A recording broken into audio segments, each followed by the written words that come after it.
you resilient? Resiliency is a skill that we hope to give to our children through childhood experiences, and different personality types might be more adaptable to be resilient than others. Resiliency is being able to adapt to various situations, to be able to be flexible, to be able to fit in, to be able to change, to see things not as we're being victimized, but more that it's a challenge. I think that our society has swung the pendulum way too far, where everyone gets something and it's not really merit-based, and that's not the way that the world goes. And so we're kind of teaching children that everyone's going to get something even if you didn't even participate. We were so worried about hurting our children's ego that we didn't think that we're building up a little bit of a lie in the way that society actually works.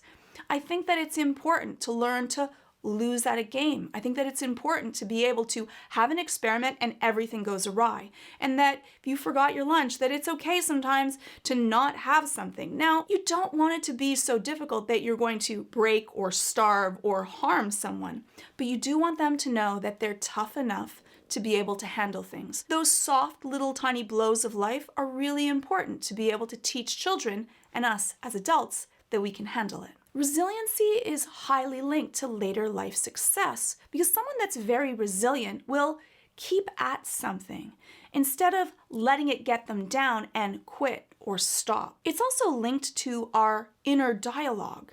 Someone that's very resilient will probably have a very good personal coach inside of their head instead of a lot of negative self-talk, because that negative self-talk makes us want to quit. If we're strongly type A personalities, people that care a lot, we're perfectionistic, we're hard on ourselves, we have a fear of failure, it makes us less resilient. Also, sometimes we can become really reactive. We're very sensitive to the environment, so super feelers can become much more sensitive, and if someone gives them critique or they themselves are critiquing themselves. Now, what do you do if you or your child, you want to become more resilient? One is a tough one. It's aim for failure. I said it, aim for failure. Just do it. Do the best that you can and keep at it, because we learn through failure. That's what we do. The more that we do something, the better you will get. And even if it's horrible, I promise you, if you keep at it, it will become better. Be a good coach to yourself. Don't knock yourself down, and especially don't knock yourself down before you've even tried. It's okay to not be really good at something. Just remember that if you say nice, kind things to yourself, like, it'll get better, I tried my best, and let's do this, you'll feel better, and there's a greater chance that you'll get back on that horse and try again. Enjoy the experience of learning things, not being good at them. I think that a lot of times we really focus on the end result instead of the process of how we get there. It's all those little tiny steps, and if you enjoy the process of learning and experimenting and be whimsical and wondrous about what could happen, there's a greater chance that you'll enjoy that process because you're not just thinking of the end result. If you're only thinking about when you hit the tip of that mountain, then you're probably not going to enjoy that journey that may take a really long time. And when we want immediate results, there's less chance that we're going to keep at anything. If you're parenting someone, what you want to do is you want to have your child be able to make mistakes and do things that are outside of their range or comfort zone.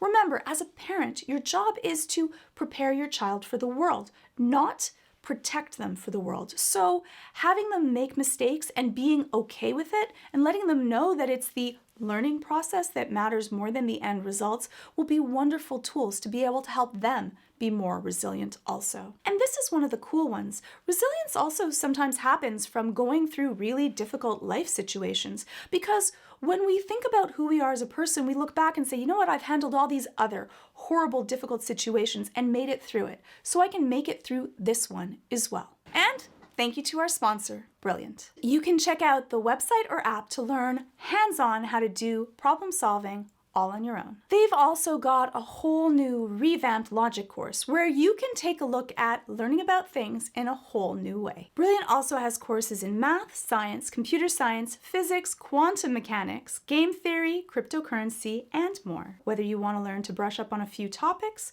or learn something completely new, Brilliant has got you covered. And for the holiday season, you can give the gift of brilliant to any of your more ambitious learners in your life. That overly inquisitive sister that you want to keep out of your hair, your over science-thirsty aunt, that neighbor who really needs to learn what logic really is. Right now, as you're watching this video, the first 200 of you to click the link in the description below or go to brilliant.org/Georgia Dow will get 20% off Brilliant's annual premium subscription. Just click on the button or head on down to brilliant.org/Georgia Dow. This really helps support the channel, so thank you. And thank you to Brilliant. So let me know about your thoughts on resiliency, and if you like this video, please hit subscribe.